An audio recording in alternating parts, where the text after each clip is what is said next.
Okay, good afternoon everyone. Thank you for joining today's press conference to preview the Southampton game. We'll do our usual two-section piece with the broadcast first and then the daily newspapers second. If you'd like to ask a question, please use the wave hand function and we'll get round to as many of you as we can. We're going to start with Aidan McGee from Sky Sports News. Hi, good afternoon, Thomas. Can I start with a bit of injury news, please? How is Tammy Abraham specifically? Oh, we're very happy that Tammy is very, very good, feels very good and is free for training today at 3 o'clock. And if things go well, he's in the squad. Anybody else have any issues with? Yeah, Thiago will be out for the game. He's not ready for the game. And we have some issues with the calf of Christian Pulisic. Nothing big, just feels tight. And is in a bit of a zone of risk, how I understood it yesterday. So there's a big question mark for Christian, and Thiago is out. Kai Havertz is back in training and can join us in Southampton. So you've given nearly every one of your squad minutes in your first 6 games in charge. Now your goalkeeper Kepa said he no longer feels afraid at Chelsea. Have you noticed an improvement in his confidence in recent weeks? Was he one of those players you felt maybe needed a fresh start? Well, I encouraged him to see it as another opportunity and to take it as a fresh start and to see the possibilities for him in it, and this is what he did. So he earned his right to play. He earned his right to play another game. He had 2 clean sheets, and it's the best a goalkeeper can have for his confidence. And of course we see that because everybody like Kepa also loves to play, loves to have clean sheets. And it's important for us that the group of goalkeepers is strong together. This is what I feel from them, all 3. It's a strong bond, even if they are competitors to each other. But they have to be also a team within the team, and I feel that. And we need all of them ready because games are coming now on the highest level every 3-4 days. So we need everybody ready and to be in shape. Ralph Hasenhüttl was somebody you know well. He said that he could see that Timo Werner, a player he knows well, wasn't playing in the right position before you arrived. You seem to have got a bit more out of him just recently. Was he right, do you think, in his assessment as a player? I didn't hear what he said, so everybody has the right of its own opinion. I think that Timo had a very good start and a very, very clinical and very efficient start at Chelsea under Frank. I could not see any problem. In my opinion, it was even a big plus, and he was a big reason for Timo to join the club. That the connection to Frank. So I think that like every player is a change of clubs, is always a change of environment, a change of culture, a change of the league. Takes its time. I can only speak right now, but this is hypothetical, and can only speak how I feel Timo, and I feel Timo day by day gaining confidence, and I saw the goal coming because he earned it, and is this maybe just luck that we both come from Germany, and he feels maybe these little percentages more confident than in the moments before or in the situation before. But for me, it was without a doubt. When I watched Chelsea 1 week before, I was asked. There was no doubt that Timo will come back from this situation because he has the quality, and it is a quality to play on more than only one positions, and it's like this. You had a very successful opening few games in the job. Do you accept, though, that you'll perhaps learn more about your team in the coming weeks when you face Atletico and Manchester United? Yeah, but honestly, I hope. I mean, we had when we played it was a big game against Tottenham, and the thing is that we do our stuff right, and we and we are brave enough to play our game and to impose our style and our momentum onto the opponents. And this is the thing that we want, that we play the same game no matter who's on the other side. Sometimes it feels super difficult to play Barnsley in a second league team, but on this day it was the hardest team to beat. Because it's always like this in football. So the challenge is now to be ready tomorrow, and after tomorrow we will see what we do against Atletico and then Man U and Liverpool. But it's step by step, and the thing is, how good are we? It's always a test. How good are we at the moment when we play, to impose our principles and to impose our style and to be the squad with the intensity and the rhythm, to dominate the rhythm and to put intensity on the pitch. And this is the challenge for tomorrow. And then it's a challenge, the next challenge in Champions League, and then again in the league. And it's all the time when you play is the biggest challenge. So the focus is on Southampton. And I truly believe that I learn a lot about my team in every game, no matter who's on the other side, because we respect all opponents. And in the moment of the game is the toughest opponent, the guys who are on the other side. And that's it. Sam at PLP. Hi Thomas, nice to see you. I know you spoke after the Newcastle game saying that Edouard is your first choice goalkeeper, but yeah, how close is Kepa to challenging for that number one position?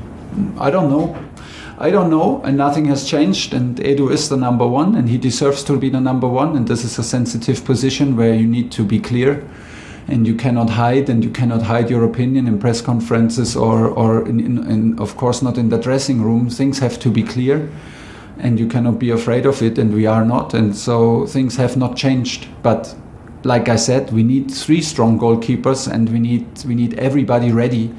Because the rhythm is high, because the challenges are high, the goals to achieve are high in this club.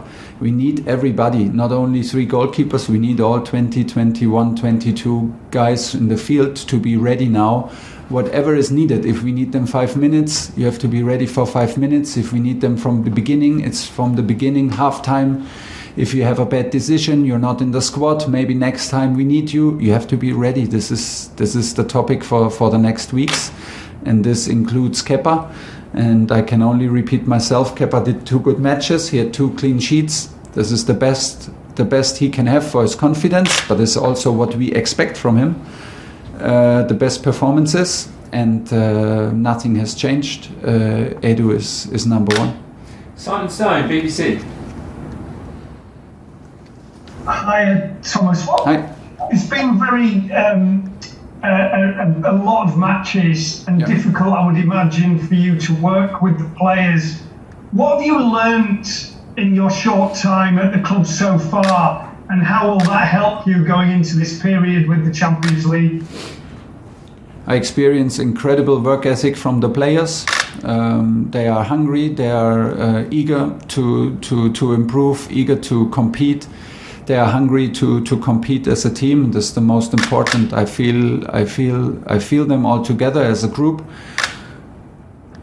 We can totally rely on them, that we play our principles in the game, that we are reliable to the things we decide, how to approach games. This is the most important.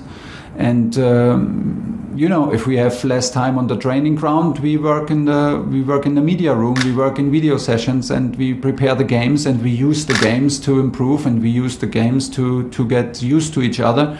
But there are so many good behaviors, so many good signals, so many good minutes, and in our games, that is a pleasure to work with, and is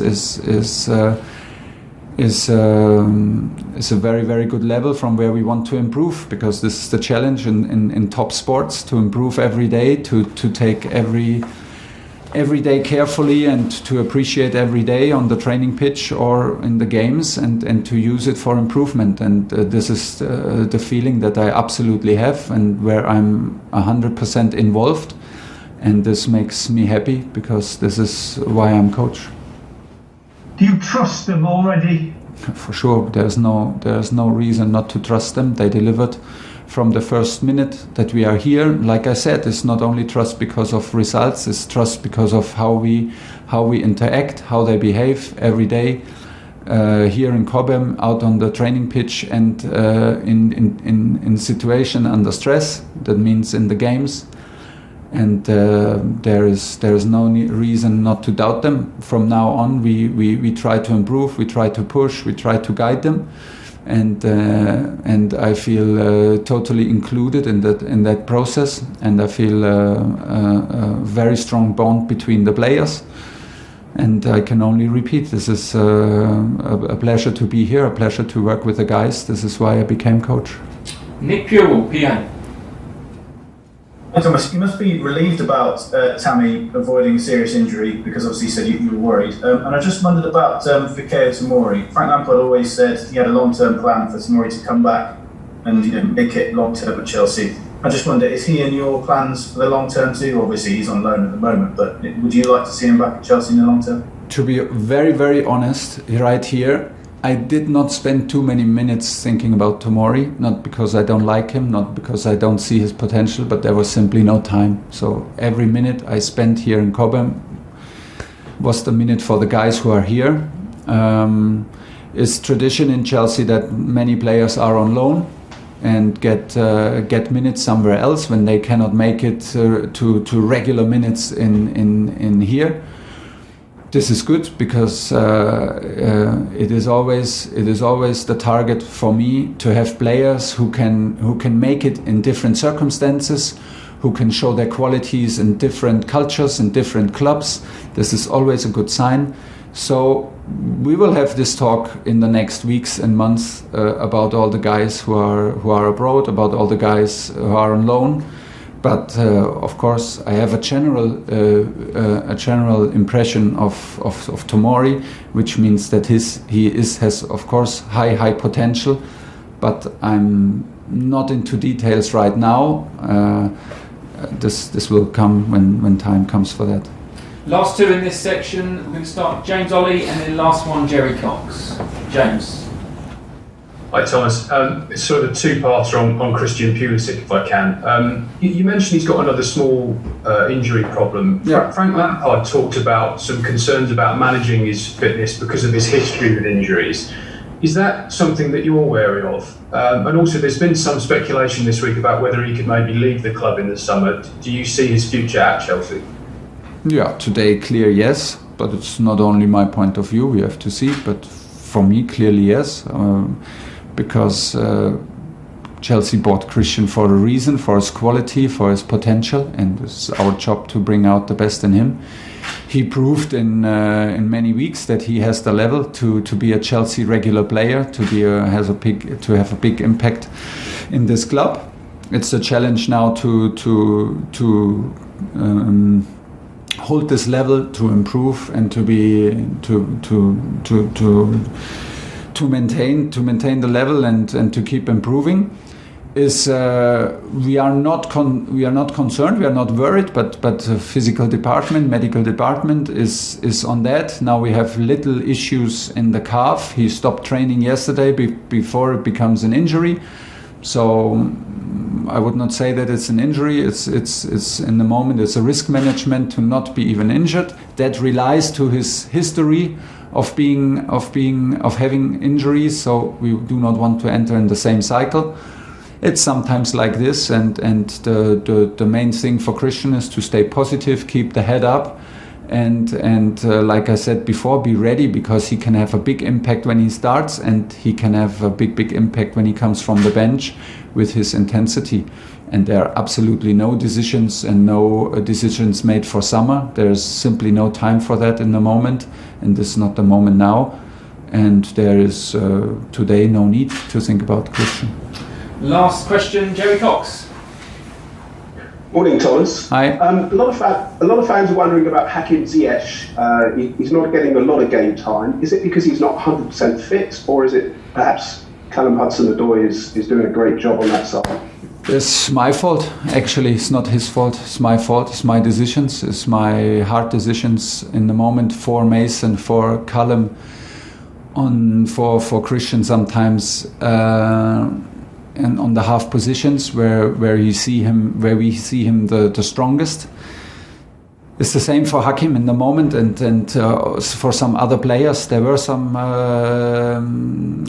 hard decisions to make. This is a good thing. It's never easy, but it's a good thing because that means we have quality to make hard decisions. There are some decisions for other players. That means Hakim suffers a little bit from these decisions in the moment. I can absolutely understand and absolutely agree with that. So it's my responsibility and my fault in this case that he cannot show more of his potential.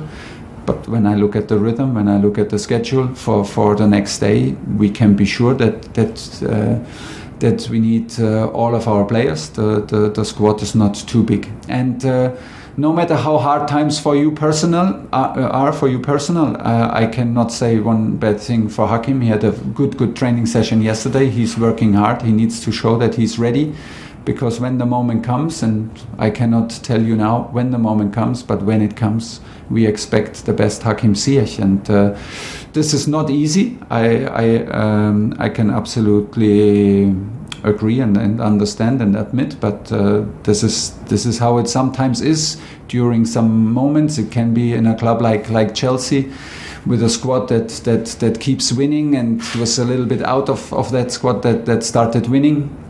Sometimes you have to wait. He's not the only guy who suffers from these decisions. And things will turn around if he takes care that he is in shape, if he takes care that he is in the right mood, if he takes care that he's ready when he's needed. Things will turn around again, I'm sure. Okay, that's the end of the broadcast section. We're now going to do the second section, which is the daily newspapers.